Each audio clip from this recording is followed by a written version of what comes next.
കർത്താവിന്റെ പരിശുദ്ധമായ നാമം ഈ നല്ല പകലിൽ വാഴ്ത്തപ്പെടുമാറാകട്ടെ. ഈ ജോയ്സ് ടി വി എന്ന ഈ ചാനലിലൂടെ ഞങ്ങളെ ശ്രദ്ധിക്കുന്ന എല്ലാ പ്രിയപ്പെട്ട ദൈവമക്കൾക്കും കർത്തൃനാമത്തിലുള്ളതായ സ്നേഹവും വന്ദനവും ഈ പ്രാരംഭ സമയത്ത് അറിയിക്കട്ടെ. ഈ ജോയ്സ് ടി വി എന്ന ചാനലിലൂടെ കടന്നു വരുന്നതായ ജീവിതാനുഭവങ്ങൾ ശ്രോതാക്കളാകുന്ന നിങ്ങൾക്ക് അനുഗ്രഹമാകുന്നു എന്ന് നിങ്ങളുടേതായ അനുഗ്രഹിക്കപ്പെട്ട പ്രതികരണങ്ങളിലൂടെ ഞങ്ങൾക്ക് മനസ്സിലാക്കാൻ കഴിയുന്നു. അതോർത്തും ഞാൻ ദൈവത്തെ സ്തുതിക്കുന്നു. അനേകർക്ക് വേണ്ടി വിവിധ വിഷയങ്ങൾക്ക് വേണ്ടി പ്രാർത്ഥിക്കുവാനും അനേകരുടെ വിടുതലിനും ഇതിലൂടെ കടന്നു വരുന്ന സാക്ഷ്യങ്ങൾ മുഖാന്തരമാകുന്നതിൽ ഞങ്ങൾക്ക് വളരെയധികം സന്തോഷമുണ്ട്. ക്രിസ്തീയ ജീവിത യാത്രയിൽ കർത്താവിന് വേണ്ടി അനുഭവിച്ചതായ പലവിധമായ ജീവിത അനുഭവങ്ങൾ ആരും അറിയാതെ വിവിധ ഇടങ്ങളിൽ ആയിരിക്കുന്ന പ്രിയപ്പെട്ടവരെ ഈ ചാനലിലൂടെ അത് പൊതുസമൂഹത്തിന്റെ മുമ്പിലേക്ക് കൊണ്ടുവരുവാനും പരസ്പരം ഓർക്കുവാനും പ്രാർത്ഥിക്കുവാനും കർത്താവിന്റെ വേലയിൽ അധികമായി ചുമല് കൊടുക്കുവാനും ഒക്കെ കർത്താവ് നമ്മെ ഉപയോഗിക്കുന്നത് ഓർത്തും ദൈവത്തെ സ്തുതിക്കുന്നു. ദൈവം നമ്മെ എല്ലാവരെയും ധാരാളം അനുഗ്രഹിക്കുമാറാകട്ടെ. Praise the Lord. ഇന്ന് ഒരു അനുഗ്രഹിക്കപ്പെട്ട ജീവിതാനുഭവം പ്രിയ പ്രേക്ഷകരുമായി ഷെയർ ചെയ്യുവാൻ നമ്മുടെ ഇടയിൽ കടന്നു വന്നിരിക്കുന്ന കർത്താവിന്റെ വിലപ്പെട്ട ദാസൻ സന്തോഷ് ഫ്രം കൊല്ലം കുണ്ട്ര. വളരെ സ്നേഹത്തോടെ ഈ ചാനലിലേക്ക് ഞങ്ങൾ ഹാർദമായി സ്വാഗതം ചെയ്യും. പ്രൈസ് ദി ലോർഡ് പാസ്റ്ററെ. Praise the Lord. Praise the Lord. എന്തൊക്കെയുണ്ട്? സന്തോഷമായിരിക്കുന്നേ? ഓക്കെ. കർത്താവ് ധാരാളം അനുഗ്രഹിക്കുമാറാകട്ടെ. നമ്മുടെ ജീവിതാനുഭവം ഷെയർ ചെയ്യുന്നതിന് മുമ്പായി ഒരു വാക്ക് ദൈവസന്നിധി സ്തോത്രം ചെയ്യാം. സ്വർഗീയ പിതാവേ, അങ്ങയുടെ ധന്യനാമം ഈ നല്ല പകലിൽ വാഴ്ത്തപ്പെടട്ടെ. ബലപ്പെടുത്തിനെ ഞങ്ങൾക്ക് ലഭ്യമായത് ഓർത്ത് സ്തോത്രം. കർത്താവിനോട് കേൾക്കുവാൻ പോകുന്ന തന്റെ ജീവിതാനുഭവങ്ങൾ കേൾവിക്കാരെ കർത്താവിലേക്ക് അടുക്കുന്നതിന് കാരണമാക്കി തീരണം. യേശു കർത്താവിന്റെ നാമത്തിൽ തന്നെ. ആമേൻ, ആമേൻ, ആമേൻ, ആമേൻ. ഓക്കെ പാസ്റ്ററെ, ജീവിതാനുഭവങ്ങൾ കർത്താവിന്റെ ദാസനെ ഷെയർ ചെയ്യാം. ദൈവം നമ്മെ എല്ലാവരെയും അനുഗ്രഹിക്കുമാറാകട്ടെ. എന്റെ പേര് സന്തോഷ് ഗബ്രിയൽ എന്നാണ്. എന്റെ സ്ഥലം കൊല്ലം കുണ്ട്ര ചിറ്റുമലയാണ്. എന്റെ പിതാവിന്റെ പേര് ഗബ്രിയൽ എന്നാണ്. എന്റെ മാതാവിന്റെ പേര് ബ്രിജീത്തയാണ്. ഇവർക്ക് 4 മക്കളിൽ ഏറ്റവും ഇളയവനാണ് ഞാൻ. 3 ആണും 1 പെണ്ണുമാണ്. ഏറ്റവും ഇളയ ആളാണ് ഞാൻ. എന്റെ ജീവിതത്തിന്റെ ചെറിയ പ്രായത്തിൽ തന്നെ, എനിക്ക് 10 വയസ്സുള്ളപ്പോൾ തന്നെ കൊച്ചിയെ തന്നെ ഒരു മറ്റ് ക്രിമിനൽ മൈൻഡുമായിട്ടുള്ള ഒരു ബന്ധം കൊച്ചിലെ തന്നെ, ഞങ്ങളുടെ നാടും ദേശവും ഒക്കെ അങ്ങനെയുള്ള ഒരു സ്ഥലമാണ്. വഴക്കും മദ്യപാനവും ഇങ്ങനെയൊക്കെയുള്ള ഒരു ഏരിയ ആയിരുന്നു ജനിച്ചു വളർന്നത്. 1992 ഞങ്ങളുടെ നാട്ടിൽ കൊച്ചിലാമ്പുഴ എന്ന് പറയുന്ന സ്ഥലത്ത് ഒരു കൂട്ടം ആൾക്കാർ കൂടി ഒരു മനുഷ്യനെ വെട്ടിക്കൊന്നു. ആ കൊല്ലപ്പെട്ടയാള് ഒരുപാട് കേസിലെ ഒരു പ്രതിയാണ്. അദ്ദേഹം ഒരാളുടെ കൈ വെട്ടിമാറ്റിയ ആളാണ്, ഒരാളുടെ ചെവി വെട്ടിമാറ്റിയ ആളാണ്. വലിയൊരു ഗുണ്ടാ സംഘത്തിന്റെ നേതാവിന്റെ ഒരു അനിയനാണ് ഈ കൊല്ലപ്പെട്ടത്. ഒരു സംഘം ആൾക്കാർ കൂടി രാത്രിയാണ് അദ്ദേഹത്തെ കൊന്നത്. അദ്ദേഹത്തെ തിരുവനന്തപുരം മെഡിക്കൽ കോളേജിൽ കൊണ്ടുപോകുന്ന വഴിക്ക് അദ്ദേഹം മരിച്ചു. അപ്പം 34 വർഷങ്ങൾക്ക് മുമ്പുള്ള കാര്യമാണ്. അന്ന് എനിക്ക് 14 വയസ്സേ ഉള്ളൂ. ഞാൻ 8ാം ക്ലാസ്സിൽ പഠിക്കുന്ന ആളാണ്. എനിക്ക് 14 വയസ്സേ ഉള്ളൂ. ഈ കൊലപാതകം നടക്കുന്ന സമയത്ത് ഞങ്ങളുടെ നാട്ടിലുള്ള എല്ലാ 18 വയസ്സിന് മേളിലുള്ള എല്ലാവരും അവിടുന്ന് നാട് വിട്ടു.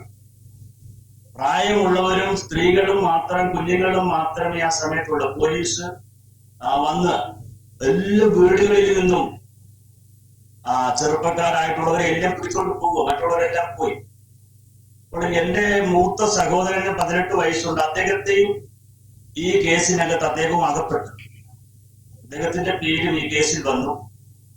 അങ്ങനെ അദ്ദേഹത്തെയും പോലീസ് അറസ്റ്റ് ചെയ്ത് കൊണ്ടുപോയി. അപ്പോ 14 വയസ്സുള്ളപ്പോ ആ കൊച്ചു പ്രായത്തിൽ തന്നെ വീട്ടിൽ നിന്ന് മാറിക്കിടക്കേണ്ട ഒരു അവസ്ഥ എന്റെ ജീവിതത്തിൽ വന്നു. പിന്നീട് ആദ്യമായിട്ട് പോലീസ് സ്റ്റേഷനിൽ പോകുന്നത് ഈ സഹോദരന് ചോറ് മേടിച്ചു കൊടുക്കുവാനും അങ്ങനെയൊക്കെയുള്ള രീതികളിൽ അപ്പോഴത്തേന് ഇവര് ജാമ്യത്തിൽ പുറത്തു വന്നു.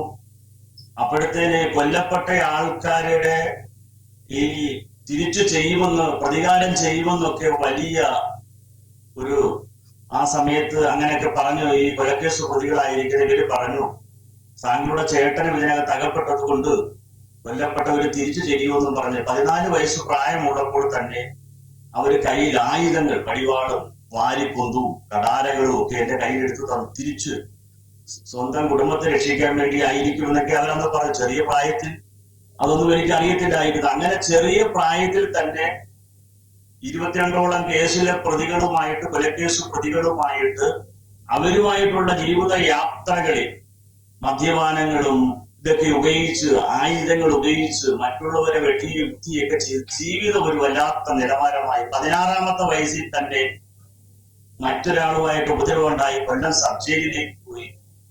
അങ്ങനെ ജീവിതം അനേക മദ്യപാനവും മയക്കുമരുന്നും ജയിലിലൊക്കെ ചെന്ന്, സബ് ജയിലിലൊക്കെ ചെന്ന് അവിടെ കിടക്കുന്ന തടവുകാരുമായിട്ട് കൂട്ടുകൂടി പോലീസിന്റെ ക്രൂരമായ ഉപദ്രവങ്ങളൊക്കെ ശരീരത്തിൽ 16 വയസ്സ് തൊട്ട് പോലീസിന്റെ ഉപദ്രവങ്ങൾ ഒരുപാട് കൊണ്ടു. ഈ ഉപദ്രവങ്ങൾ കൊള്ളും തോറും മനസ്സിന് ഭയങ്കര കട്ടിയായി വന്നിരിക്കുകയാണ്.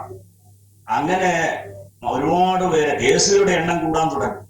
അനേകരെ വെട്ടിയും കുത്തിയും പലവിധമായ കേസുകളൊക്കെ ജീവിതത്തിൽ വന്നു. കുറെ കേസുകളായപ്പോഴത്തേന് റബിഡി ലിസ്റ്റിൽ പോലീസാക്കി. റബിഡി ലിസ്റ്റിൽ ആയി കഴിഞ്ഞാൽ പിന്നെ നമ്മൾ കേസുകളൊന്നും ചെയ്യണ്ട. കേസുകളൊന്നും നാട്ടിൽ ഏത് കേസുകൾ ഉണ്ടായാലും നമ്മുടെ പേരിൽ പുതിയ SI ചാർജ് എടുത്തു കഴിഞ്ഞാൽ നമ്മളെ വിളിച്ച് ക്രൂരമായ ഉത്തരവായിരിക്കും.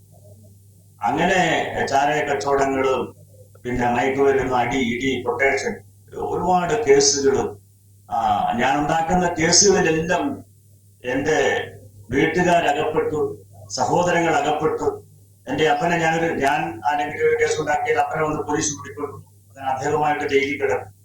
എന്റെ സഹോദരങ്ങൾ, ചേട്ടന്മാര്, ഞാൻ ഉണ്ടാക്കുന്ന കേസുകളിൽ അവരും കേസിലെ പ്രതിയാകും. ജീവിതം വല്ലാത്ത ഒരു നിലവാരത്തിലേക്ക് പോയി. മയക്കുമരുന്നും കഞ്ചാവും ഒക്കെ, മദ്യവും ഒക്കെ ഉപയോഗിച്ച് ജീവിതം ഏകദേശം 24ഓളം കേസുകളുമായി 25ാമത്തെ വയസ്സിൽ 24ഓളം കേസായി ജയിലിനകത്ത് ചെന്ന്, സെൻട്രൽ ജയിലിനകത്തൊക്കെ പോയി.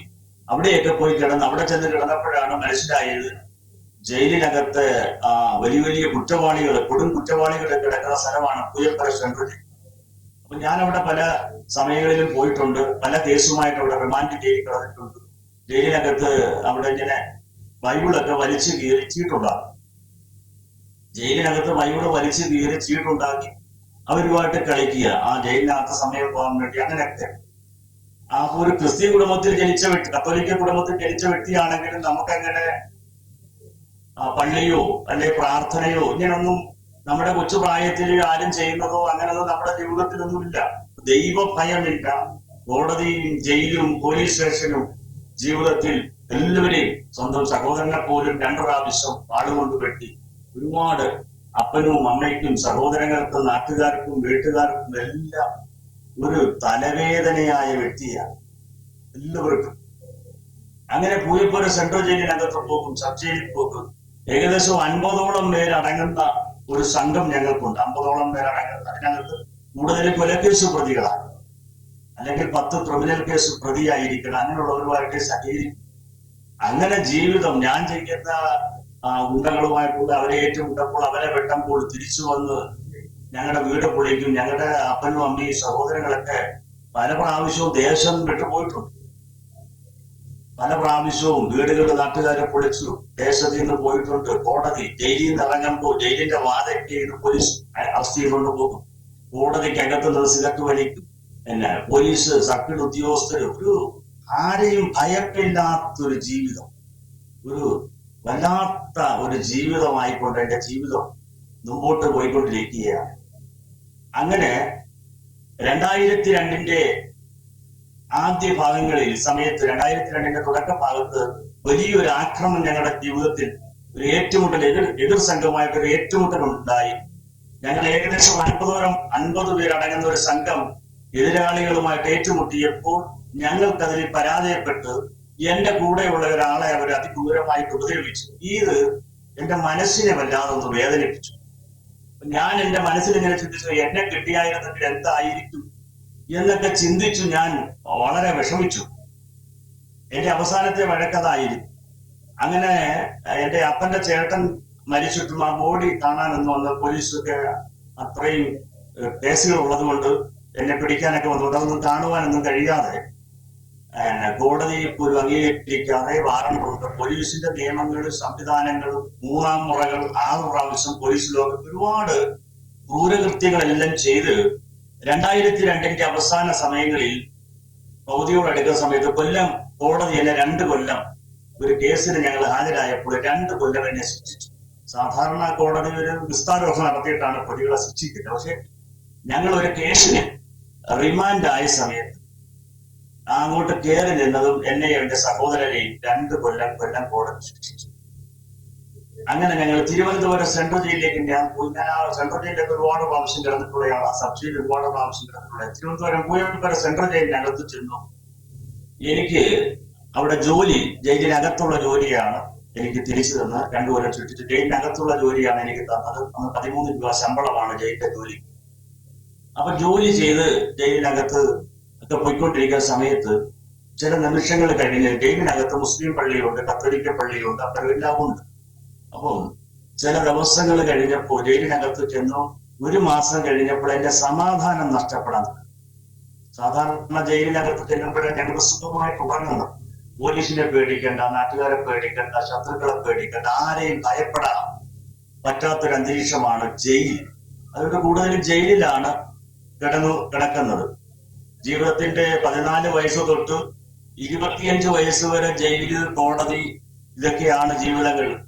സബ് ജയില്, സെൻട്രൽ ജയില്, പോലീസിന്റെ ലോക്കപ്പ്, ഇതൊക്കെ ഞാൻ ഒത്തിരി ക്രൂരമായ സംഭവങ്ങളാണ്, ക്രൂരമായ ഒരു അനുഭവങ്ങളാണ്. അതൊന്നും മുമ്പോട്ട് പോകാൻ ഒത്തിരി വേദനിപ്പിക്കുന്ന ഈ അനുഭവങ്ങളും തകർക്കുന്ന ഈ അനുഭവങ്ങളും ഇതൊക്കെയാണ്. പക്ഷേ സെൻട്രൽ ജയിലിനകത്ത് ചെന്നു എന്റെ സമാധാനം നഷ്ടപ്പെടാൻ തുടങ്ങി. കേൾക്കാൻ പറ്റും സന്തോഷ്, ഈ ജയിലിനകത്തെ ജീവിതാനുഭവങ്ങള് നമുക്ക് പറയാൻ പറ്റുന്ന 1-2 കാര്യങ്ങളൊന്ന് വിശദീകരിക്കാമോ? ഇത് കേൾക്കുന്ന വ്യക്തി നാളെ അവിടേക്ക് പോകാതിരിക്കാനിടയായി തീരട്ടെ.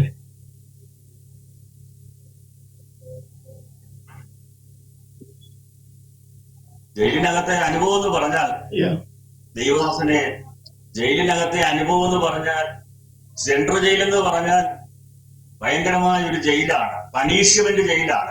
പൂയപ്പുര സെൻട്രൽ ജയില് കൊലക്കേസ് പ്രതികളുടെ ജയില്, കണ്ണൂർ സെൻട്രൽ ജയില് രാഷ്ട്രീയക്കാരുടെ ജയില്, വിയൂർ സെൻട്രൽ ജയില് കള്ളന്മാരുടെ ജയില്. അപ്പൊ ഈ ജയിലുകളിലെ ക്രൂരമായ ഉപദ്രവമാണ്. ആ സാധാരണ ജയിലിനകത്തെ ഉപദ്രവങ്ങളൊക്കെ എന്ന് പറഞ്ഞാൽ അരി തൂക്കം കട്ടിക്കാണ് ജയിലിനകത്ത് ക്രൂരമായിട്ട് ഇടിക്കുന്നത്. ജയിലിനകത്ത് നമ്മളൊരു വിഷയം ഉണ്ടായാൽ, തടവുകാർ തമ്മിൽ അടികൂടി കഴിഞ്ഞാൽ ജയിലിനകത്ത് നമുക്ക് ക്രൂരമായ ഉപദ്രവങ്ങൾ ഉണ്ടാകും. ഈ ഉപദ്രവമൊക്കെ എന്ന് പറഞ്ഞാൽ നമ്മുടെ മനസ്സ് വല്ലാതായി പോകും. എന്ന് പറഞ്ഞാൽ അവിടെ ഇപ്പോഴത്തെ പോലെ അല്ലല്ലോ. പോലീസിനും നാട്ടുകാർക്കും കോടതിയും ജയിലിനും സബ് ജയിലിലൊന്നും അനുസരിക്കാതെ സെൻട്രൽ ജയിലിനകത്ത് വരുന്ന വ്യക്തി ഇവിടെയും വിഷയങ്ങൾ കാണിച്ചാൽ, നമ്മള് ലഹരികൾ ഉപയോഗിക്കുന്നതുകൊണ്ട് ജയിലിനകത്ത് ലഹരി കിട്ടാതാകുമ്പോൾ നമ്മൾ അസ്വസ്ഥനാണ്, നമ്മൾ വല്ലാത്തൊരു അസ്വസ്ഥനാണ്. നമുക്ക് ലഹരിയുടെ അടിമയാണ്. ലഹരി കിട്ടാതെ വരുമ്പോൾ നമ്മൾ ജയിലിനകത്ത് അസ്വസ്ഥനാകും. പോലീസ് ഉദ്യോഗസ്ഥരുമായിട്ട് നമ്മൾ അവരെ നമ്മൾ തെറ്റുകൾ ചീത്ത വിളിക്കുക. പോലീസുകാരെ, ജയിലിലെ ഉദ്യോഗസ്ഥരെ നമ്മൾ അവരുടെ ജോലി ചെയ്യാനുള്ള അതിനെ തടസ്സപ്പെടുത്തുന്ന രീതികൾ നമ്മൾ മയക്കുമരുന്ന് കിട്ടാതെ വരുമ്പോൾ അപ്പൊ നമ്മളെ അതിക്രൂരമായി കൊണ്ടിടിക്കും. ക്രൂരമായി ജയിലിന്റെ നടപ്പാണ്, ജയിലിന്റെ ആ നടപടികൾ.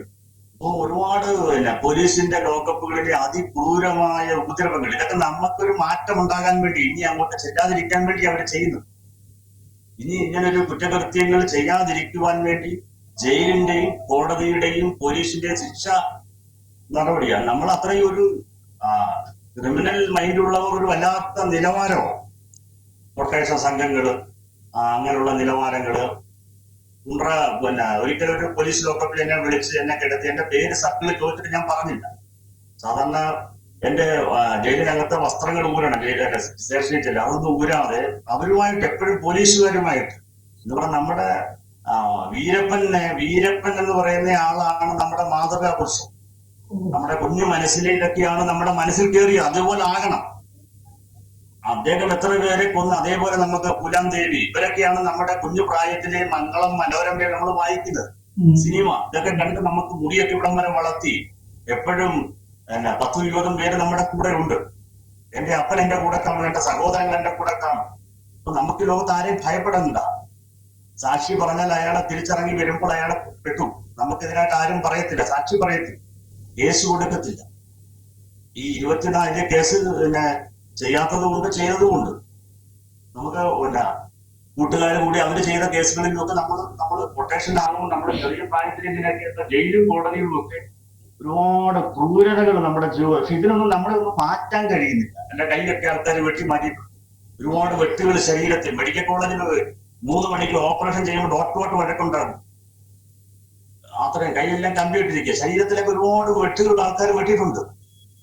ഒരുപാട് അപ്പം ശരീരങ്ങൾ മുഴുവനും. ഇതിനൊന്നും ഇതൊക്കെ വെട്ടുകൊള്ളുമ്പോൾ നമ്മൾ ചിരിക്കത്തേ ഉള്ളൂ. മെഡിക്കൽ കോളേജിൽ അത്രയും എന്ന് പറഞ്ഞാൽ തിരിച്ച് നമ്മൾ ആശുപത്രിയിൽ നിന്ന് ഇറങ്ങുന്നതിന് മുമ്പേ തന്നെ നമ്മുടെ കൂടെ ഉള്ളവർ അവരെ തിരിച്ചു ചെയ്യും.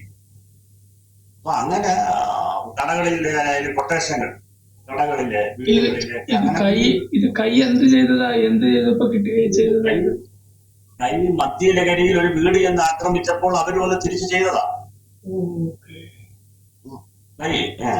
മദ്യലഹരിയിൽ ഒരു വീട് ചെന്ന് 19ാമത്തെ വയസ്സിൽ ഭയങ്കര ആരോഗ്യമുള്ള മനുഷ്യനായി. ഭയങ്കര ആരോഗ്യവും ഭയങ്കര 19 വയസ്സിലൊക്കെ എന്ന് പറഞ്ഞാൽ വെട്ടി ഒരു വീടിന്റെ മുകളിൽ നമ്മള് ഈ ഓസൊക്കെ വെട്ടിവിടെ വെള്ളം അടിപ്പിക്കുന്ന ഓസിനകത്ത് നമ്മള് വെള്ളം അടിക്കുന്ന പോലെ ബ്ലഡ് പോയിക്കൊണ്ടിരിക്കുന്നത്. വീട് നിറയെ ടറസിന്റെ മുകളിൽ ബ്ലഡ് തടം കെട്ടി കിടക്കും. 19ാമത്തെ വയസ്സ്.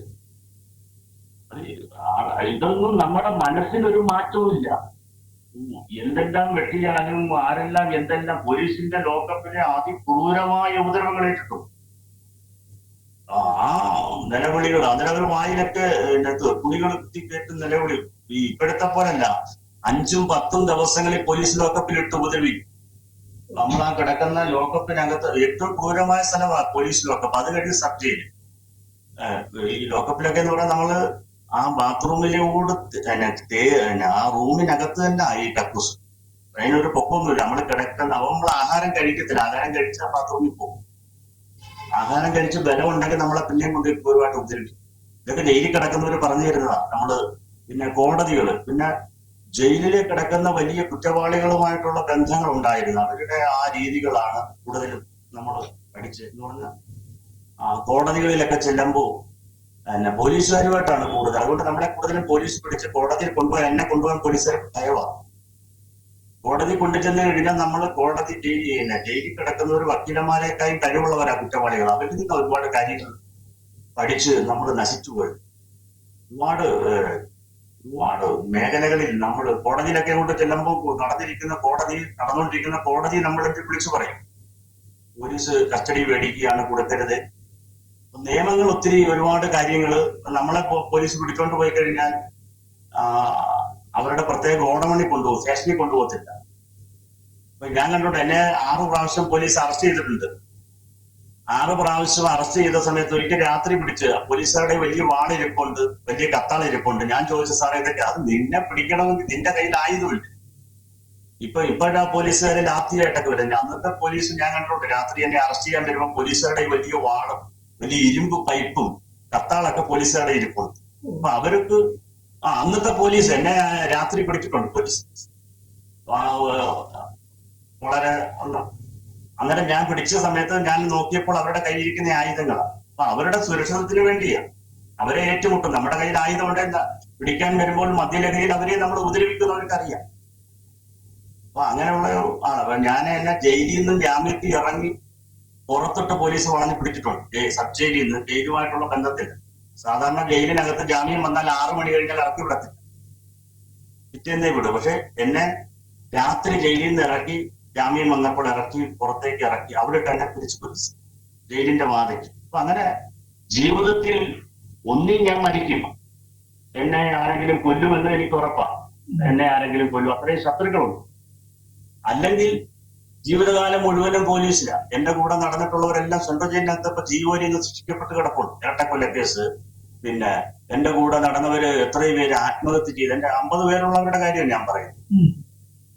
ആ ഒരുപാട് പേര് മാനസിക രോഗികളായി, ഒരുപാട് പേര് തകർന്ന്, ഒരുപാട് പേര് വീടിനകത്ത് കയറി ആത്മഹത്യ ചെയ്ത്, എല്ലാവരും നശിച്ചു. പക്ഷെ ഞാൻ മാത്രമായി ഇന്ന് പകല് ദൈവത്തിന്റെ ആ കരുണ കൊണ്ട് അവിടെ ഇരിക്കുന്നത്. ദൈവം എന്നെ സ്നേഹിച്ചതുകൊണ്ട്, യേശുവിന്റെ സ്നേഹം കൊണ്ട് അവിടെ ഇരിക്കുന്നത്. ആ ദൈവത്തിന്റെ സ്നേഹമാണ്.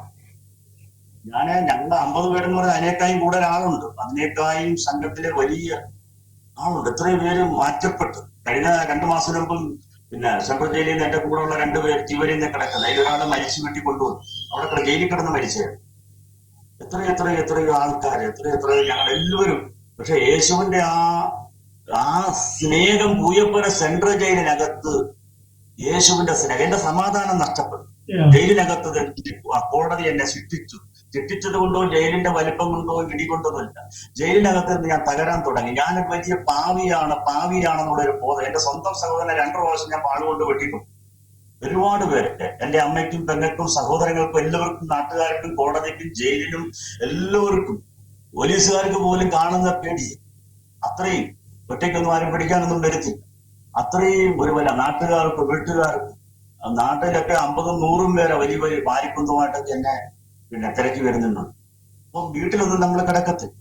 ജയിലിനകത്താണ് ഏറ്റവും കൂടുതൽ സമാധാനമായിട്ട് കിടന്ന് ഉറങ്ങുന്നത്. അവിടെ കിടന്നാണ് മയക്കുമരുന്നൊക്കെ ഉപയോഗിച്ചു. പക്ഷെ ഞാൻ സെൻട്രൽ ജയിലിൽ ചെന്നപ്പോൾ എന്റെ സമാധാനം നഷ്ടപ്പെട്ടു. ഞാനൊരു വലിയ പാവിയാണെന്നുള്ള. ജയിലിനകത്തെ പള്ളിയുണ്ട്. ജയിലിനകത്തെ പള്ളിക്കകത്ത് ആരും കാണാതെ ഞാൻ പോയിരുന്ന് കരയാൻ തുടങ്ങി. ജയിലിനകത്തെ പള്ളി, ഞാനൊരു കത്തോലിക്ക കുടുംബത്തിൽ ജനിച്ച ആളായിട്ട് ജയിലിനകത്ത് പള്ളിയുണ്ട്, വലിയ കുരിശുരൂപമുണ്ട്. പക്ഷെ ഞാൻ ഈ ജയിലിനകത്തെ പള്ളിക്കകത്ത് പോയി അലറി കരയാൻ തുടങ്ങി. ഞാനൊരു വലിയ പാവിയാണ്, എനിക്ക് ആഹാരം കഴിക്കാൻ പറ്റുന്നില്ല, എനിക്ക് രാത്രി ജയിലിനകത്ത് ഉറങ്ങാൻ പറ്റുന്നില്ല. സാധാരണ ജയിലിനകത്ത് നമ്മൾ ഉറങ്ങുന്നത് നല്ലോണം ഉറങ്ങും. ഞങ്ങൾക്ക് ജയിലിന്റെ പേടിയൊന്നുമില്ല. ജയിലിനകത്ത് പേടിയും ഒന്നുമില്ല. ജയിലിനകത്ത് കൂട്ടുകാരുണ്ട്, ആഹാരമുണ്ട്, എല്ലാ ലഹരികളും ജയിലിനകത്തുണ്ട്. അതെല്ലാം നമുക്ക് സന്തോഷമാണ്. ജയിലിനകത്ത് എല്ലാം ഞങ്ങൾക്ക് പേടിക്കേണ്ട കാര്യമൊന്നുമില്ല. പക്ഷെ എന്റെ കൂടെ എന്റെ ചേട്ടനും ജയിലിനകത്ത് കിടപ്പുണ്ട്, ശിക്ഷിക്കപ്പെട്ടു. ഞാൻ ഒരുമിച്ച് ശിക്ഷിക്കപ്പെട്ടു ജയിലിൽ കിടക്കും. ഒരുപാട് കൂട്ടുകാരുണ്ട് ജയിലിനകത്ത്. അപ്പൊ എന്റെ സമാധാനം നഷ്ടപ്പെട്ടു, എന്റെ സന്തോഷമെല്ലാം നഷ്ടപ്പെട്ട് ഞാൻ അലറി ജയിലിനകത്ത് പള്ളിക്കകത്ത് പോയി കരയാൻ തുടങ്ങി. ഞാനൊരു പാവിയാണ്. ഉച്ച സമയത്ത് പോകുന്നതെന്ന് പറഞ്ഞാൽ ജയിലിനകത്ത് പള്ളിക്കകത്ത് പോയാൽ പിന്നെ നമ്മളോട് ആരും സഹകരിക്കത്തില്ല. പ്രാർത്ഥിക്കാനും ജയിലിനകത്ത് പോയാൽ പിന്നെ ആരും നമ്മളോട്, കൂട്ടുകാരും നമ്മളോട് സഹകരിക്കത്തില്ല. ക്രിമിനലുകളുടെ ജയിലിൽ കിടക്കുന്ന അവരാരും നമ്മളോട് മിണ്ടത്തില്ല. അതുകൊണ്ട് ആരും കാണാതെ ഉച്ച സമയത്ത്. പക്ഷെ എന്നെ ശ്രദ്ധിക്കുന്ന 2 സുവിശേഷകർ ജയിലിനകത്തുണ്ടായിരുന്നു. എന്ന് പറഞ്ഞാൽ ജയിലിനകത്ത് 50ഓളം പേർ അടങ്ങുന്ന സത്യത്തിലും ആത്മാവിലും ആരാധിക്കുന്ന ഒരു കൂട്ടം ജയിലിനകത്തുണ്ട്. തിരുവനന്തപുരം സെൻട്രൽ ജയിലിനകത്ത് 24 വർഷത്തിന് മുമ്പ് ഉണ്ടായിരുന്നു. അതിൽ 2 പേര് രക്ഷിക്കപ്പെട്ട് ദൈവകൃപയിൽ നിൽക്കുന്ന 2 പേര് എന്നെ ശ്രദ്ധിക്കുന്നുണ്ടായി. അപ്പൊ ഈ ജയിലിനകത്ത് വന്ന് കഴിഞ്ഞവര് കർത്താവിനെ അറിഞ്ഞതാ അല്ലയോ? ജയിലിനകത്ത് വന്ന് രക്ഷിക്കപ്പെട്ടതാ. ജീവനിൽ നിന്ന് ശിക്ഷിക്കപ്പെട്ട ഒരാളുണ്ടായിരുന്നു, വേറൊരാളും പ്രായമുള്ള ഒരാളുണ്ടായിരുന്നു. ഇവർ 2 പേരും ഉണ്ടായിരുന്നു. 50ഓളം പേരടങ്ങുന്ന കൂട്ടമുണ്ട് അവിടെ ജയിലിനകത്ത് ആരാധന. അപ്പൊ ഞാൻ ഈ ജയിലിനകത്തെ പ്രത്യേകത, ദൈവാസനെ എല്ലാവർക്കും ഒരു ചാപ്പലേ ഉള്ളൂ. എല്ലാ മതങ്ങളും എന്ന് പറഞ്ഞാൽ കത്തോലിക്ക, തീയസ, മാർത്തോമ്മ, ഇങ്ങനെ ഉള്ളവർക്ക് എല്ലാവർക്കും ഒരു ചാപ്പലേ ഉള്ളൂ. അതാത് സെക്ഷൻ അനുസരിച്ച ആരാധന നടത്തുന്നത്. പുറത്തുനിന്ന് ആള് വരും, പള്ളിക്കാര് പുറത്തുനിന്ന് വന്ന് ജയിലിനകത്ത് നടത്തും.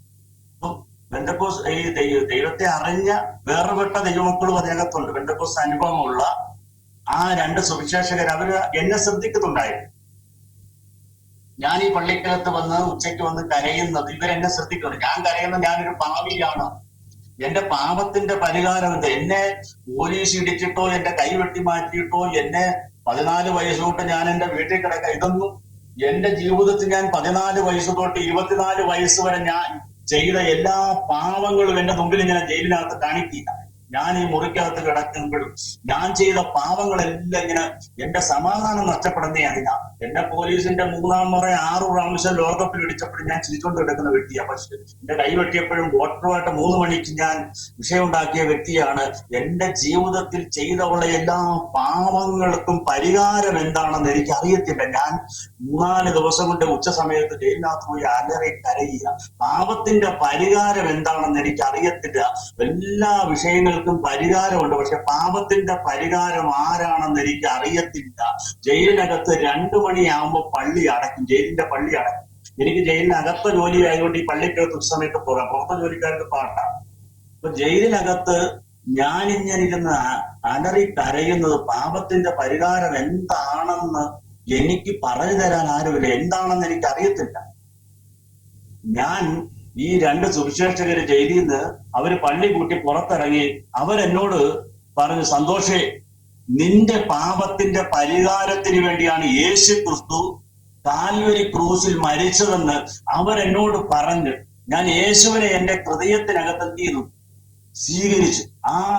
അതെന്റെ ജീവിതത്തിൽ സെൻട്രൽ ജയിലിനകത്ത് 4ാം ബ്ലോക്കിൽ വെച്ച ജയിലിൽ നിന്ന് പള്ളിയിൽ ഇറങ്ങി ഞാൻ ഇവരുടെ പുറകിൽ പോയി. ഇവരെന്നോട് സുവിശേഷം പറഞ്ഞു, യേശു ക്രിസ്തുവിനെ കുറിച്ചുള്ള സുവിശേഷം പറഞ്ഞു. എന്റെ ജീവിതത്തിൽ ഞാൻ ആദ്യമായിട്ട് എന്റെ 25ാമത്തെ വയസ്സിലാണ് യേശു ക്രിസ്തു എന്റെ പാപത്തിന്റെ പരിഹാരത്തിന് വേണ്ടിയാണ് മരിച്ചത് ഞാൻ ആദ്യമായിട്ട് കേട്ടു. ഞാൻ യേശുവിനെ രക്ഷകനും കർത്താവുമായി സ്വീകരിച്ചു. എന്റെ ജീവിതത്തിൽ വലിയൊരു ആരവും. വാസ്തവത്തിൽ ഈ പള്ളിക്കാരെന്താ പഠിപ്പിക്കുന്നത് അല്ലയോ? ഒരു കത്തോലിക്ക കുടുംബത്തിൽ ജനിച്ചു വളർന്ന ബ്രദറിന്, ഒരു മനുഷ്യന് യേശു ക്രിസ്തു നമ്മുടെ പാവങ്ങൾക്ക് വേണ്ടിയാണ് ക്രൂശിൽ മരിച്ചതെന്ന് പോലും സാമാന്യ ജനത്തെ പഠിപ്പിക്കാത്ത ഈ കത്തോലിക്കക്കാരെന്തൊരു പള്ളിഭക്തരാണ് ഇവര്. അതാണ് അതിന്റെ യേശു മരിച്ചതിന്റെയാണ് അവര് പറയുന്നത്. എന്തെങ്കിലും നമ്മൾ കർമ്മങ്ങൾ ചെയ്തെങ്കിൽ ഇതിന് പരിഹാരം ഉണ്ടെന്നാണ് പറയുന്നത്. പക്ഷെ യേശു കാൽവരിയിൽ എന്റെ പാപത്തിന് വേണ്ടി, ആ പാപത്തിന്റെ പരിഹാരമാണ് യേശു യാഗമായി തീർന്നേ. അവന്റെ പുറമൊത്തം മുഴവുചാല് പോലെ കീറി മുറിഞ്ഞ് അവൻ എന്റെ യേശുവിന്റെ ജീവൻ എനിക്ക് വേണ്ടിയത്. ഇതെനിക്ക് ഭയങ്കര എനിക്ക് വേണ്ടിയാ യേശു മരിച്ചെന്ന് അറിഞ്ഞപ്പോൾ, എന്നെ സ്നേഹിക്കുന്ന അറിഞ്ഞപ്പോൾ ഞാൻ എന്റെ ജീവിതത്തിൽ ഞാൻ യേശുവിനെ എന്റെ ഹൃദയത്തിനകത്ത് സ്വീകരിച്ചു. അവരെന്നോട് സൂക്ഷിക്കണം. എന്റെ വലിയ ഭാരവും പാപഭാരം എന്റെ ഉള്ളിൽ നിന്നും മാറി. എന്റെ ജീവിതത്തിൽ ഏറ്റവും വലിയ അത്ഭുതം, യേശു എന്റെ ഉള്ളിൽ വന്നു. യേശു എന്റെ പാപത്തിന് വേണ്ടി മരിച്ചെന്നറിഞ്ഞ് യേശു എന്നെ സ്നേഹിക്കാനോ. എന്റെ അമ്മ കാണുമ്പോൾ തലേ കൈവയ്ക്കും. എന്റെ അപ്പൻ ഒരിക്കൽ എന്നെ റോഡിൽ ഞാൻ കിടക്കുക, ഞാൻ 3-4 പേരെ വെട്ടിയിട്ട് റോഡിൽ കിടക്കുക, എനിക്ക് വീട്ടിൽ വരാൻ പറ്റുന്നില്ല. അല്ലെങ്കിൽ ഞാൻ വെട്ടിയൊരു പുറമോട്ട് പോകും, അവർ പുറകെ വരും. എന്റെ അപ്പം എന്നോട് ആലോചന പറഞ്ഞു, നിങ്ങളുടെ മകൻ വഴി കിടക്കുക, അവനെ പിടിച്ചു മാറ്റണം, അല്ലെങ്കിൽ മറ്റേ എതിരാളികളൊന്നും അവനെ വിട്ടു. അപ്പം പറഞ്ഞു, അവൻ പോകട്ടെ. തടികെട്ട എന്റെ സഹോദരങ്ങൾ അവരൊക്കെ കൊലക്കേസ് പ്രതികളായിരുന്നവരാ. പക്ഷെ അവര് പോലും തലയെ കൈവച്ച് പറഞ്ഞിട്ടുണ്ട്, ഇങ്ങനെ ഒരു അനിയൻ ഞങ്ങൾക്ക് ജനിച്ചത്. അന്ന് എന്റെ അമ്മ പറഞ്ഞിട്ടുണ്ട്, ഇങ്ങനെ ഒരു മകൻ എനിക്ക് ജനിച്ചത്. എന്റെ പെങ്ങള് ഡിഗ്രി പഠിച്ചോളാ, പക്ഷെ അവർക്ക് പോലും ഒരു ജീവിതം ഉണ്ടാകുന്നില്ല. ഞാൻ കാരണം തന്റെ രീതിയിൽ ഒരുപാട് പ്രാവശ്യം വീട് വിട്ടു പോകേണ്ടി വന്നു, ബന്ധു വീട്ടിൽ പോകേണ്ടി വന്നു. അങ്ങനെ ഒരാളായിരുന്നു എല്ലാവർക്കും. പക്ഷെ യേശുവിന്റെ സ്നേഹം ജയിലിനകത്ത് വന്നു. എന്റെ ജീവിതത്തിൽ മാറ്റം ഉണ്ടാകാൻ പറ്റും.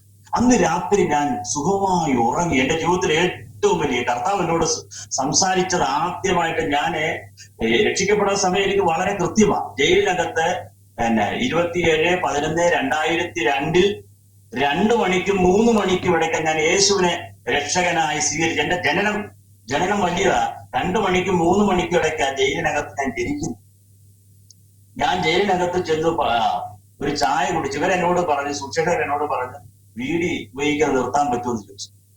വീടി നമുക്ക് ഒരിക്കലും പറ്റത്തില്ല. വീടി ഉപയോഗിക്കാതിരിക്കാൻ നമുക്ക് പറ്റത്തില്ല. ജയിലിനകത്തെ ആ ദുർഗന്ധം മാറണമെങ്കിൽ വീടി ഉപയോഗിക്കാതെ ജയിലിനകത്ത് പറ്റത്തില്ല. പക്ഷെ യേശു എന്റെ ഉള്ളിൽ വന്ന ആ ദിവസം തന്നെ ഞാൻ ചായ കുടിച്ചിട്ട് ഒരു വീടി ഉപയോഗിക്കാൻ ഇങ്ങനെ എടുക്കാൻ ഒരുങ്ങിയതും എന്റെ അടുത്ത് ആദ്യമായിട്ട് കർത്താവ് സംസാരിക്കുന്നത്, വീടി വലിക്കുന്നത് പാപമാണ്. എനിക്ക് വീടി വലിക്കാൻ പറ്റുന്നില്ല, വീടി ഉപയോഗിക്കാൻ എനിക്ക് പറ്റുന്നില്ല. അന്ന് രാത്രി ഞാൻ സുഖമായി കിടന്നുറങ്ങി. 40 പേര് കിടക്കുന്ന മുറിക്കകത്ത് ഞാൻ സുഖമായി കിടന്നുറങ്ങി, ഒരു ലഹരി ഉപയോഗിക്കാതെ ഒന്നും. എന്റെ ജീവിതത്തിൽ ഏറ്റവും വലിയൊരു അത്ഭുതമാണ്. യേശു എന്റെ ഉള്ളിൽ വന്നപ്പോൾ ഞാൻ സമാധാനമായിട്ട് കിടന്നുറങ്ങി. യേശു ഒരാളുടെ ഉള്ളിൽ വന്ന അയാൾക്ക് സമാധാനമുണ്ടാകും. അയാൾക്ക് പിന്നെ പാപം ചെയ്യാൻ പറ്റത്തില്ല. ഞാൻ ചെയ്ത പാപങ്ങളെല്ലാം യേശുവിനോട് ഏറ്റുപറഞ്ഞു. അന്ന് രാത്രി ഞാൻ എല്ലാം ഏറ്റുപറഞ്ഞു. ഞാൻ ജീവിതത്തിൽ ഞാൻ ആരോടൊക്കെ ചെയ്തു, ജയിലിനകത്തൊക്കെ ഞാൻ ചെയ്തവരോടൊക്കെ ക്ഷമ ചോദിച്ചു. എല്ലാവരോടും ഞാൻ ക്ഷമ ചോദിച്ചു. ഞാൻ ഒരുപാട് കുറ്റകൃത്യം ചെയ്തിട്ടുള്ള ഒരു വ്യക്തിയാണ്. എല്ലാവരോടും ഞാൻ ക്ഷമ. അന്ന് രാത്രി ഞാൻ സുഖമായിട്ട് കിടന്നുറങ്ങി. സന്തോഷത്തോട്, ഒരു കുഴപ്പമില്ലാതെ സമാധാനം, ഒരു നല്ല മനുഷ്യനായിട്ട് ഞാൻ എന്ത് ചെയ്തു. അതാ പറയുക, ഒരു ക്രിസ്തുവിലായ പുതിയ സൃഷ്ടിയാ, പഴയതെല്ലാം കഴിഞ്ഞു. പാപത്തെയും നീതിയെയും കുറിച്ച്, ന്യായവതിയും കുറിച്ച് പരിശുദ്ധങ്ങൾ നിങ്ങളുടെ ഉള്ളിൽ വരുമ്പോൾ ബോധം. ഞാന് രാവിലെ എഴുന്നേറ്റ് ഞാൻ കരുതി ഞാനില്ല തലേ ദിവസങ്ങളിലൊക്കെ പോയി എല്ലാ ദിവസവും പോയി കരഞ്ഞ ആ കുരിശിന്റെ അവിടെ പോയാ ഞാൻ അവിടെ പോയി. ഞാൻ കരുതി ഈ എന്റെ പാരമ്പര്യ ദൈവമായിരിക്കും എനിക്ക് വീട് ഉപയോഗിക്കാതെ എനിക്ക് സമാധാനം തരുന്നത്. ഞാൻ അതിനോട് പോയി ഒത്തിരി നേരം കരഞ്ഞ് പ്രാർത്ഥിച്ചു വീണ്ടും. പക്ഷെ കുറച്ചു കഴിഞ്ഞ സമയത്ത് ഈ സുവിശേഷകൻ എന്നോട് പറഞ്ഞു അത് തെറ്റാണ്, വിഗ്രഹാരാധന തെറ്റാണെന്ന് എന്നോട് കഴിഞ്ഞ ദിവസം എന്നോട് യേശു ക്രിസ്തുവിനെ കുറിച്ച് പറഞ്ഞു തന്നെ സുവിശേഷകരോട് പറഞ്ഞു. തെറ്റാണ്, വിഗ്രഹാരാധന തെറ്റാണ്. അങ്ങനെ പക്ഷെ എന്റെ മനസ്സിൽ ഞാൻ ഇവരെ എതിർത്തു. ഞങ്ങൾ ഈ പള്ളിഭക്തരാണ്, ഭയങ്കര കത്തോലിക്കൊക്കെ എന്ന് പറഞ്ഞാൽ ഭയങ്കര സ്പിരിറ്റാ, മാതാവ് ഇങ്ങനൊക്കെ ഭയങ്കര പള്ളി എന്നൊക്കെ പറഞ്ഞു കഴിഞ്ഞാൽ ഒരുപാട്. അന്ന് രാത്രി ദൈവം എന്നോട് സംസാരിച്ചു. ഞാൻ ഇവര് സുഷനോട് മനസ്സുകൊണ്ട് നിർത്തില്ല. അന്ന് രാത്രി ദൈവം എന്നോട് പറഞ്ഞു, എന്നെ കൊല്ലം കോടതി ശിക്ഷിക്കുമ്പോൾ എന്റെ കഴുത്തിൽ ഒരു കുരിശ് കിടപ്പുണ്ട്, ഒരു വെള്ളി കുരിശ് കിടപ്പുണ്ട്. ഇത് ഞാൻ പൊതിഞ്ഞ് എന്റെ അമ്മയുടെ കൈ കൊടുത്തു. ജയിലിനകത്ത് ഈ കുരിശ് കൊണ്ടുപോയി കഴിഞ്ഞാൽ അവരുടെ അടുത്ത് കളയും, ജയിലിനകത്ത് ഉപയോഗിക്കാൻ പറ്റത്തില്ല. അപ്പൊ ഈ വെള്ളി കുരിശ് ഞാൻ എന്റെ അമ്മയുടെ കൈ പേപ്പറിനകത്ത് പൊതിഞ്ഞ് കൊല്ലം കോടതി ഞാൻ കൊടുക്കുന്നത് എനിക്ക് വളരെ. അന്ന് രാത്രി ദൈവം എന്നോട് ചോദിച്ചു, എന്നെ നിനക്ക് പൊതിയാൻ പറ്റൂ? എന്നോട് ചോദിച്ച ചോദ്യത്തിന് എനിക്ക് ഉത്തരമില്ല. എന്നെ നിനക്ക് പൊതിയാൻ പറ്റൂ? ഞങ്ങളുടെ കത്തോലിക്ക പാരമ്പര്യം അനുസരിച്ച് ഒരു പടം മേടിച്ചു കഴിഞ്ഞാൽ അതിനെ അച്ഛൻ വന്ന്, പള്ളിയിലെ അച്ഛൻ വന്ന് അതിനെ വെഞ്ചരിക്കണം. അപ്പം എന്നോട് ദൈവം ചോദിച്ചു, എന്നെ നിനക്ക് വെഞ്ചരിക്കാൻ പറ്റുമോ, എന്നെ നിനക്ക് ശുദ്ധീകരിക്കാൻ പറ്റുമോ? ഈ രണ്ട് ചോദ്യത്തിന് മുമ്പിൽ എനിക്ക് മറുപടി. രക്ഷിക്കപ്പെട്ട എന്റെ രണ്ടാമത്തെ ദിവസം ഞാൻ യഥാർത്ഥമായിട്ട് സത്യദൈവത്തെ തന്നെ വീണ്ടും ആരാധിക്കാൻ ദൈവം എനിക്ക് തീർന്നു. ജീവനുള്ള ദൈവത്തെ ഞാൻ അന്ന് രക്ഷിക്കപ്പെട്ട രണ്ടാമത്തെ ദിവസം എന്ത് ചെയ്തു? വിഗ്രഹാരാധന എന്ത് ചെയ്തു? ജീവനുള്ള ദൈവത്തെ ഞാൻ എന്ത് ചെയ്തു? പിന്നെ അതിന്റെ പുറകെ ഞാൻ എന്ത് ചെയ്തിട്ടില്ല. മൂന്നാമത്തെ ദിവസം ദൈവനോട് സംസാരിക്കാൻ തുടങ്ങി. ജയിലിനകത്ത് വലിയ സിനിമ കൊട്ടയുണ്ട്. മൂന്നാമത്തെ ദിവസം 1500 പേര് ജയിലിനകത്തുണ്ടെങ്കിലും 300 പേർക്ക് മാത്രമേ ആ സിനിമ കൊട്ടയ്ക്കകത്ത് ഇരിക്കാൻ പറ്റൂ. അപ്പൊ മൂന്നാമത്തെ ദിവസം ദൈവം എന്നോട് സംസാരിക്കാൻ തുടങ്ങി. ഞാൻ ആ രാവിലെ എഴുന്നേറ്റ്, ജയിലിനകത്തൊക്കെ എന്ന് പറഞ്ഞാൽ രാവിലെ പോയി കഴിഞ്ഞാൽ വൈകിട്ട് ഞങ്ങൾ സിനിമ എന്ന് പറഞ്ഞാൽ ഭയങ്കര ജയിലിനകത്ത് ഏറ്റവും വലിയൊരു ഹരമാണ് എല്ലാവർക്കും. പക്ഷെ മൂന്നാമത്തെ ദിവസം ദൈവം എന്നോട് സംസാരിക്കാൻ തുടങ്ങി. റോമാലേഖനത്തിൽ കൂടെ ദൈവാത്മാവ് എന്നോട് സംസാരിക്കാൻ തുടങ്ങി. നിന്റെ കൈ തന്നിരിക്കുന്ന നല്ലതിനാ, നിന്റെ കണ്ണു തന്നിരിക്കുന്ന നല്ലതിന്. എന്റെ ശരീര അവയവങ്ങളെല്ലാം പരിശുദ്ധാത്മാവ് എന്ത് ചെയ്തു? വർണ്ണിക്കാൻ തുടങ്ങി. ഞാൻ അതിന് ശേഷം എന്ത് ചെയ്തില്ല, ഇതിനൊന്നും പോകാൻ എന്ത് ചെയ്യണമെന്നില്ല, ഇടവന്നില്ല. ജയിലിനകത്ത് എന്റെ ജീവിതത്തിൽ എല്ലാ മാറ്റങ്ങളും പരിശുദ്ധാത്മാവ് 3 ദിവസം കൊണ്ട് എന്റെ ജീവിതത്തെ രൂപാന്തരപ്പെടും. എല്ലാ മേഖലകളും ഞാൻ ചെയ്തിട്ടുള്ള തെറ്റുകൾ ഞാൻ കോടതിയിൽ നിന്ന് എന്നെ കൊണ്ടുവരും. കോടതിയിലേക്ക് കൊണ്ടുവരുന്ന സമയത്ത് മറ്റുള്ളവരോടെല്ലാം ഞാൻ ക്ഷമ ചോദിക്കാൻ തുടങ്ങി. എന്നെ ഞാൻ എതിരാളികളും മറ്റുള്ളവരും എല്ലാം. അന്നേരം എനിക്ക് 10-24 കേസുണ്ട്. പിന്നെ എനിക്ക് കോടതി എന്ത് ചെയ്തു? ജാമ്യം തന്നു. കോടതി ജാമ്യം എനിക്ക് കോടതി അനുവദിച്ചു. പക്ഷെ പിന്നെ ജാമ്യക്കാർ വന്ന് നിൽക്കണം. പക്ഷെ ജാമ്യം അനുവദിച്ച വിവരം ഞാൻ അറിഞ്ഞു. 2-3 ദിവസം കഴിയുമ്പോൾ ഞാൻ ജയിലിൽ വിട്ട് പോകും. പക്ഷെ എന്റെ ജീവിതത്തിൽ വലിയ ഭാരമുണ്ടായി. ജയിലിൽ വിട്ട് ഞാൻ പോയാൽ എന്റെ ഉറക്കം വീണ്ടും 2 ദിവസത്തിന് ഞാൻ വല്ലാത്ത ഭാരത്തിലായി. ജയിലിൽ നിന്ന് ഞാൻ പുറത്തു പോയി കഴിഞ്ഞാൽ ഞാൻ വന്നത് എങ്ങനെയാണെന്ന് എനിക്കറിയാം. എനിക്ക് ഒരുപാട് ശത്രുക്കളുള്ള വ്യക്തി. ഒരു 8 പേര് എന്റെ കൂടെ ഇല്ലാതെ ഞാൻ പുറത്തു പോകത്തില്ല. എന്റെ വീട്ടിൽ ഞാൻ കിടന്നുറങ്ങത്തില്ല. ജയിലിൽ നിന്ന് വന്നാൽ പോലും ഞാൻ വീട്ടിൽ കിടന്നുറങ്ങത്തില്ല. അങ്ങനെയുള്ള ഒരു വ്യക്തി. ജയിലിൽ നിന്ന് പുറത്ത് പോകും, ജാമ്യം കിട്ടുന്നത് എന്റെ വലിയ ഭാരമുണ്ടായി. ബൈബിളുമായിട്ടൊക്കെ എങ്ങനെ റോഡേ പോകും.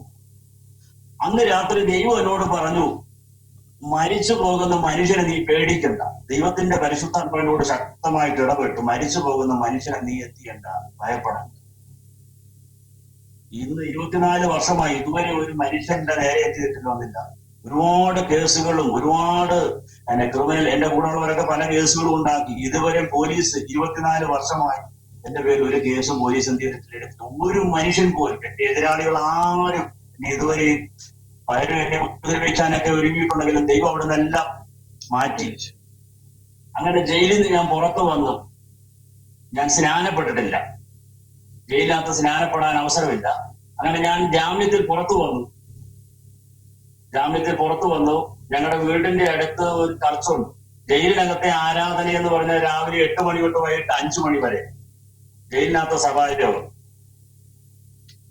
അത്രയും ജയിലിനകത്ത്. പക്ഷെ ഞാൻ പുറത്തു വന്ന് ഒരു ചർച്ചിന്റെ അടുത്ത് വന്ന് നോക്കിയപ്പോൾ അവിടെ 8 മണിക്ക്, ജയിലിലെ 8 മണിക്കുള്ള ആരാധന നിമിത്തം ഞാൻ ആരാധന എങ്ങനെയാണെന്ന് കരുതി ഒരു ചർച്ചിന്റെ വാതിക്കൽ വന്ന് 8 മണിക്ക് വന്ന് അവിടെ ആരാധന ഇല്ല.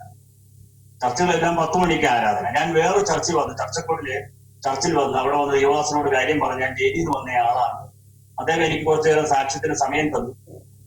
അദ്ദേഹം എന്നോട് പറഞ്ഞു, നാളെ മുതൽ ഈ ചർച്ചിൽ 40 ദിവസം ഉപവാസ പ്രാർത്ഥന നടക്കുകയാണ്. അപ്പൊ ജയിലിനകത്ത് കിടക്കുമ്പോഴേ വലിയ ആഗ്രഹം ഉണ്ടായിരുന്നു, ഉപവസിക്കണം, പ്രാർത്ഥിക്കണം എന്നൊക്കെ ഭയങ്കര ആഗ്രഹം ഉള്ളിലുണ്ട്. അപ്പൊ ഈ മനുഷ്യൻ എന്നോട് പറഞ്ഞു, ഈ ദേവദാസനോട് പറഞ്ഞു, നാളെ മുതൽ ഇവിടെ 40 ദിവസം ഉപവാസ പ്രാർത്ഥന നടക്കുക, സൗകര്യം വരണമെന്ന് പറഞ്ഞു. അപ്പൊ ഞാൻ ആ 40 ദിവസം ഉപവാസ പ്രാർത്ഥനയ്ക്ക് പോയി. അതിന്റെ 38ാമത്തെ ദിവസം ഞാൻ സ്നാനപ്പെട്ടു. അപ്പൊ സ്നാനപ്പെടുന്നതിന് മുമ്പ് 40 ദിവസം ഉപവസിക്കാൻ കർത്താവ് എനിക്ക് കൃപ ചെയ്തു. ഞാൻ അതിന്റെ 38ാമത്തെ ദിവസം സ്നാനപ്പെട്ട് ഞാൻ എന്റെ വീട്ടിലേക്ക് കടന്നു വന്നു. ഞാൻ പ്രാർത്ഥനയ്ക്കൊക്കെ പോയി. അങ്ങനെ നല്ല അന്തരീക്ഷത്തിലേക്ക് പോയ സമയത്ത് ഒരു 6 മാസം കഴിഞ്ഞപ്പോ എല്ലാവർക്കും സന്തോഷമായി, നാട്ടിലെല്ലാവർക്കും സന്തോഷമായി, കാര്യങ്ങളൊക്കെ നല്ലതായിരുന്നു. ഒരു 6 മാസം കഴിഞ്ഞപ്പോൾ എന്നെ വേറൊരു കേസ്, എന്റെ ഒരു പഴയ കേസ് കോടതി എന്നെ ശിക്ഷിച്ചു. 4 കൊല്ലം 1 ലക്ഷം രൂപയായി. വിശ്വാസത്തിന്റെ പരിശോധനയുണ്ട്. അപ്പൊ പക്ഷെ നമ്മുടെ ഉള്ളിൽ ഭയങ്കര യേശു ഒരുവന്റെ ഉള്ളിലുണ്ടായി 4 അല്ല 40 അല്ല, ജീവിതകാലം മുഴുവനും അവനെ ജയിലിട്ടാലും അവനൊരു വിഷയവുമില്ല. യഥാർത്ഥമായിട്ട് ഒരു മനുഷ്യന്റെ ഉള്ളിൽ യേശു വന്നാൽ ഇനി 40 അല്ല, ജീവിതകാലം മുഴുവനും നമ്മൾ ഈ വടക്കേതിലൊക്കെ കിടക്കുന്ന, ഞാൻ പറയാം, ഇനി എത്ര വർഷം കിടന്നാലും ഞാൻ സ്നാനപ്പെട്ട് 6 മാസം കഴിഞ്ഞപ്പോ കൊല്ലം അതിവേഗത കോടതി എന്നെ 4 കൊല്ലവും 1 ലക്ഷം രൂപയും ശിക്ഷിച്ചു. എല്ലാവരും പറഞ്ഞു, വീട്ടുകാരും നാട്ടുകാരും അയൽക്കാരെല്ലാവരും വന്ന് പറഞ്ഞു, ഇങ്ങനെ പ്രാർത്ഥനയ്ക്ക് പോയത് കത്തോലിക്ക വിശ്വാസം വിട്ട് ബെന്തക്കോസിലേക്ക് പോയത് കൊണ്ടാണ് നിന്നെ ഇങ്ങനെ കോടതി ശിക്ഷിച്ചെന്ന് പറഞ്ഞു.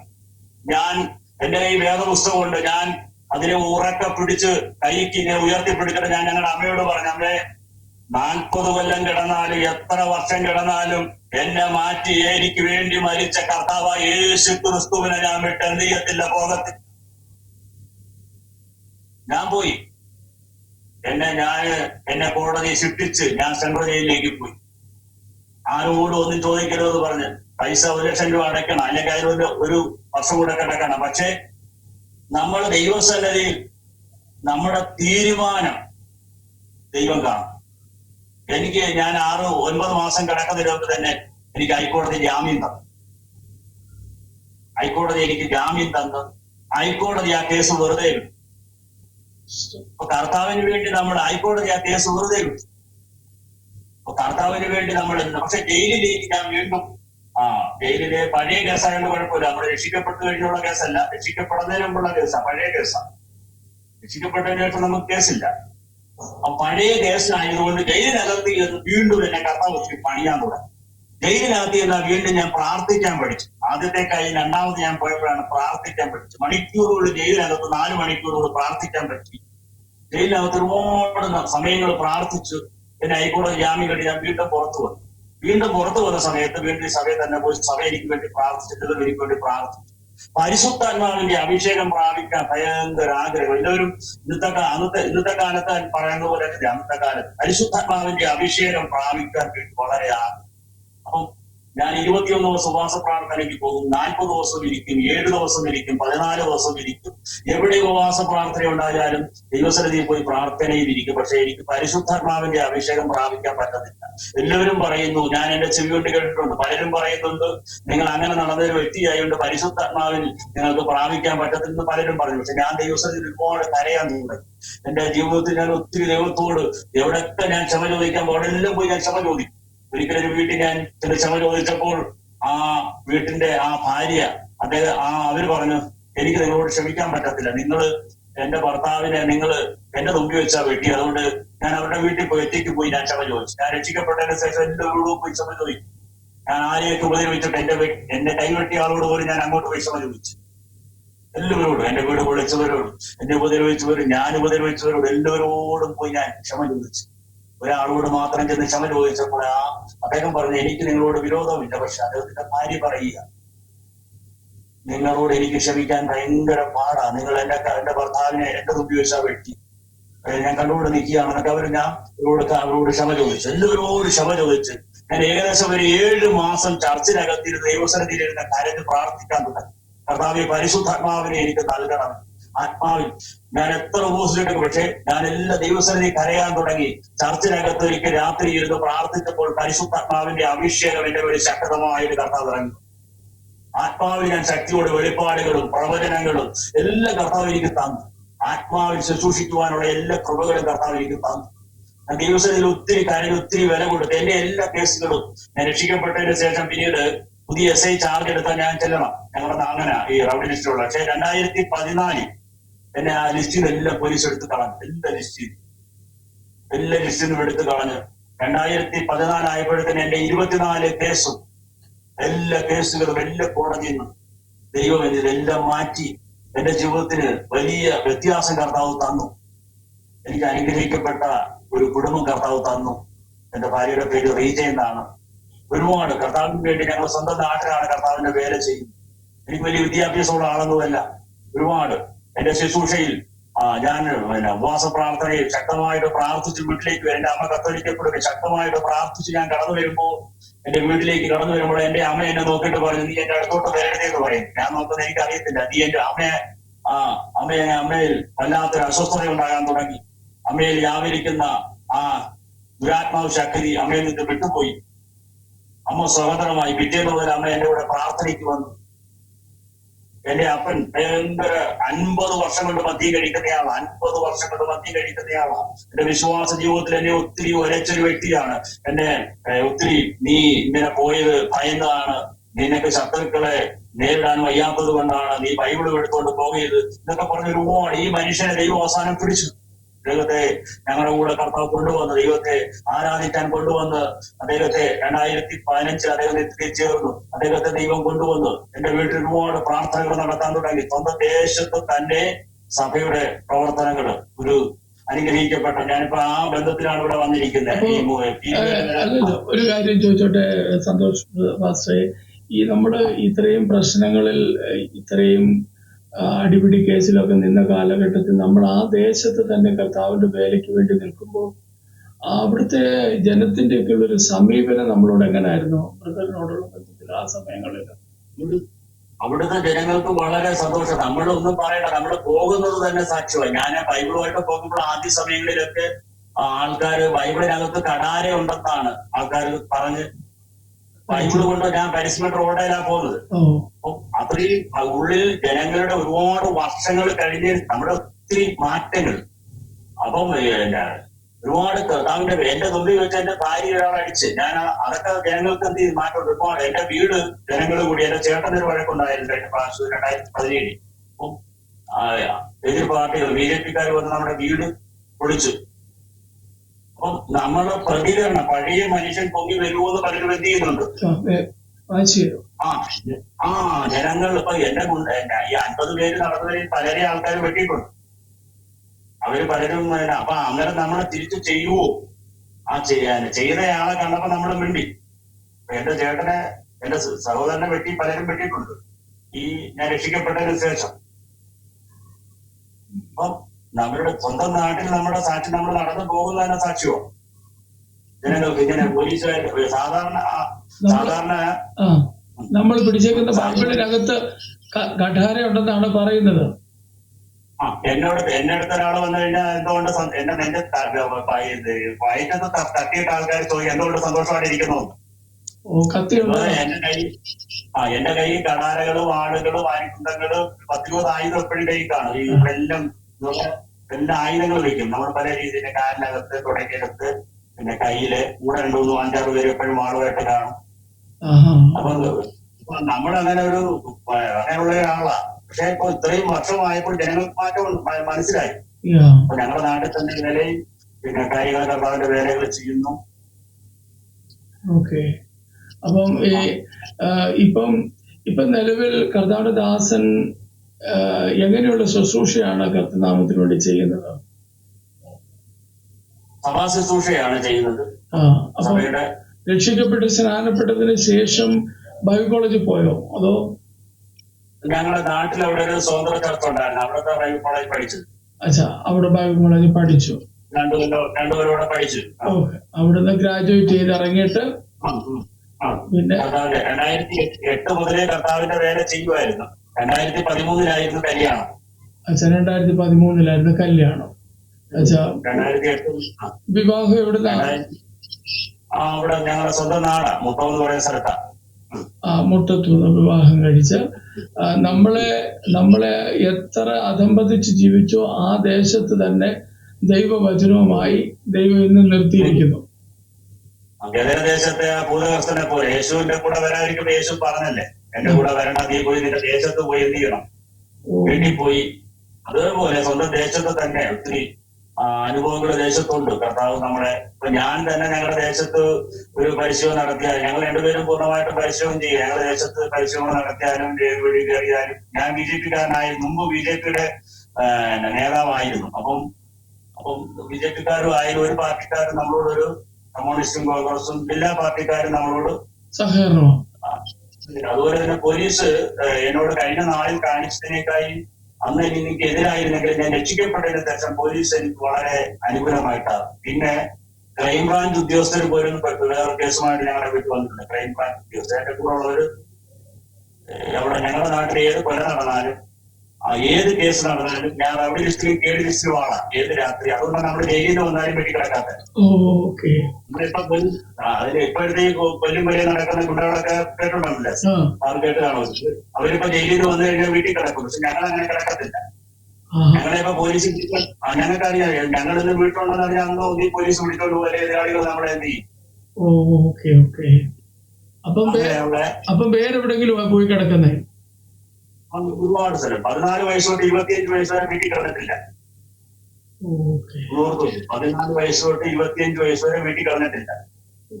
രക്ഷിക്കപ്പെട്ട വീട്ടിൽ വന്ന് കിടക്കുന്നത്. സത്യങ്ങളിലും ജയിലുകളിലും ഭയങ്കര അങ്ങനെയൊക്കെയുള്ള ഒത്തിരി പോലീസ് ഒരുപാട്. ഇപ്പോഴും ഈ നമ്മുടെ ദേശത്ത് കർത്താവിന്റെ നാമവുമായിട്ട് നിൽക്കുമ്പോഴും ഒരുപക്ഷേ ഇവൻ പഴയ ഇങ്ങനത്തെ ആൾക്കാരാണെന്നുള്ള നിന്ദകളോ ആക്ഷേപങ്ങളോ അങ്ങനെയുള്ള കാര്യങ്ങളോ വല്ലോ ഇല്ല. ജനങ്ങളിൽ നിന്നും പോലീസിൽ നിന്നും അങ്ങനെയൊന്നുമില്ല. പോലീസുകാർക്ക് നന്നായി, നാട്ടുകാർക്ക് സന്തോഷമായി. മറ്റേ നാട്ടുകാർക്കും അവർ കേട്ടു. ഞങ്ങളുടെ നാട്ടിൽ അതുകൊണ്ടായി ബന്ധക്കോസ് അനുഭവം അറിയപ്പെട്ടത്. അതുവരെ ഞങ്ങളുടെ നാട്ടിലിത് ഞാൻ രക്ഷിക്കപ്പെട്ടതിന് ശേഷമാണ് ഇതിന്റെ ഒരു യേശുവിനെ മാറ്റുവാൻ കഴിയും. മനുഷ്യരെ ഒരുപാട് വീടുകളിൽ പറയുന്നുണ്ട്, ഗബ്രിയേലിന്റെ മോൻ മാറിയെങ്കിൽ മദ്യം കച്ചവടം ചെയ്ത് വിൽക്കുന്നയാളായത് ഒരു കാലഘട്ടം. മയക്കുമരുന്ന് ഉപയോഗിച്ച് വിൽക്കുന്നതെല്ലാം ഉപയോഗിക്കുന്നത് ഗുണ്ടകൾക്ക് കൊടുക്കുകയും നേതാക്കന്മാരെ 50ഓളം സംഘം നയിക്കുന്ന പ്രധാനപ്പെട്ട ആളാകാൻ സാധ്യത വന്നയാളാണ്. അപ്പം വീട്ടിലൊക്കെ ഇപ്പൊ ആൾക്കാർ പറയുന്നത് കുടിക്കുന്നവരോടൊക്കെ പറയുന്നത് എന്തുവാ, ഇന്നാളെ മാറ്റി നിങ്ങൾക്ക് എന്ത് വിട്ട് മാറാൻ പറ്റുന്നില്ല. അങ്ങനെയൊക്കെ ഒത്തിരി ദേശത്തൊരു കുഴപ്പമില്ല. നമുക്ക് ആർക്കും എല്ലാവർക്കും സന്തോഷമാണ്. ഞങ്ങളുടെ വീട്ടുകാർക്ക് എല്ലാവർക്കും സന്തോഷമാണ്. പപ്പായുടെ പേര് ഗബ്രിയേൽ എന്നാണ്. പക്ഷേ ഗബ്രിയേൽ എന്നുള്ളൊരു ദൂതന്റെ പേരാണ്. പക്ഷേ ദൂതന്റെ പേരേ ഉള്ളൂ, സ്വഭാവം വേറെയാണ്. ഭയങ്കര മദ്യപാനിയായിരുന്നു. പപ്പയുടെ പേരവിടെ നാട്ടിൽ തിരക്കിലറിയാം. ഇപ്പോഴും നമ്മളെവിടെ തിരക്കിലറിയാം. തിരക്കേക്കയുടെ ചുറ്റുമല തിരക്കേൽ കറക്റ്റ് അറിയും. അപ്പം കർത്താരദാസൻ ബൈബിൾ കോളേജിൽ പഠിച്ച് എങ്ങനെ അസാമാന്യ ജീവിതം നയിച്ചു ആ ദേശത്ത് തന്നെ വന്ന് കർത്താവിന്റെ പേര് ആരംഭിച്ചു. ഇപ്പൊ എങ്ങനെയുണ്ട്?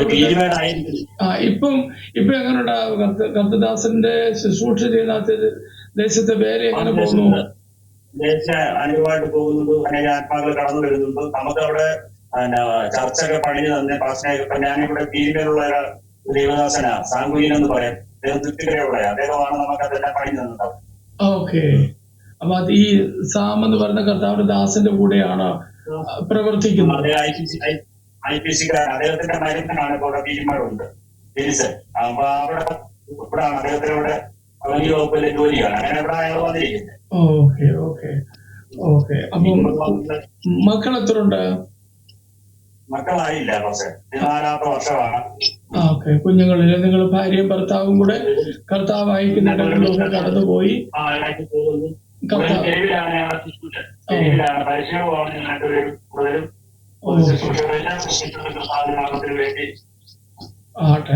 ആട്ടെ.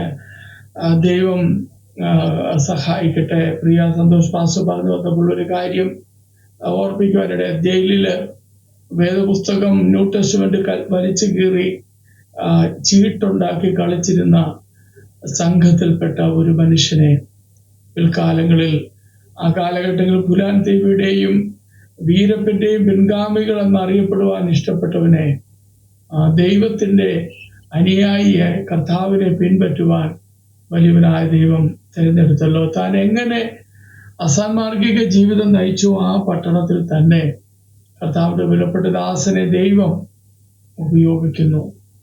വേലയിൽ വർദ്ധിച്ചു വരുവാനും അനേക കവലകളിലും അനേകിടങ്ങളിൽ കർത്തനാമത്തിന് വേണ്ടി ദൈവം പിന്നെയും ഇതിനെ ഉപയോഗിക്കട്ടെ. ഇത്രത്തോളം സമയം എളിയവർക്ക് അനുവദിച്ച് തന്നതോർത്തും കർത്താവിനെ സ്തുതിക്കുന്നു. ഓക്കെ, കർത്താവിന്റെ ദാസനെ ഒരു വാക്ക് ദൈവസന്നിധി സ്തോത്രം ചെയ്താട്ടെ, പ്രാർത്ഥിച്ചാട്ടെ. ഞങ്ങളുടെ നല്ല ദൈവമേ, പരിശുദ്ധ പിതാവേ, സ്വർഗീയ നല്ല കർത്താവേ, മനോഹരമായ സമയത്തിനായി ഞങ്ങൾ നന്ദിയോട് കർത്താവിനെ കർത്താവെ, ഞങ്ങളുടെ ചാനലുമായി കർത്താവെ, സഹോദരങ്ങളുടെ ദാസനുമായി കർത്താവെ, ജീവിതമായി ഒന്നിച്ചു കർത്താവെ, അടിയുടെ സാക്ഷ്യം പറയുക കർത്താവ് ചെയ്ത കുറേക്കാരി സഹോദരൻ ജീവിതത്തിൽ സാക്ഷ്യപ്പെട്ട കർത്താവെ, അനേകരുടെ ജീവിതങ്ങളിൽ കർത്താവെ യേശുക്രിസ്തുവിലുള്ള സമാധാന സന്തോഷ കർത്താവെ നൽകണമേ കർത്താവെ. കാലാകാലത്തിന്റെ ഉള്ളിൽ അടിയുടെ ജീവിതത്തെ മാറ്റിയ കർത്താവെ, കേട്ടവരുടെ ജീവിതത്തിൽ കർത്താവെ വലിയ രൂപാന്തരം നടക്കണമേ. ദാസനെ കുടുംബത്തെ ഈ പ്രവർത്തനങ്ങളെല്ലാം ഞങ്ങൾ ഓർത്ത് പ്രാർത്ഥിക്കുന്നു. യേശുക്രിസ്തുവിന്റെ നാമത്തിൽ അപേക്ഷിക്കുന്ന തുടങ്ങണം ഈ സ്വർഗീയ.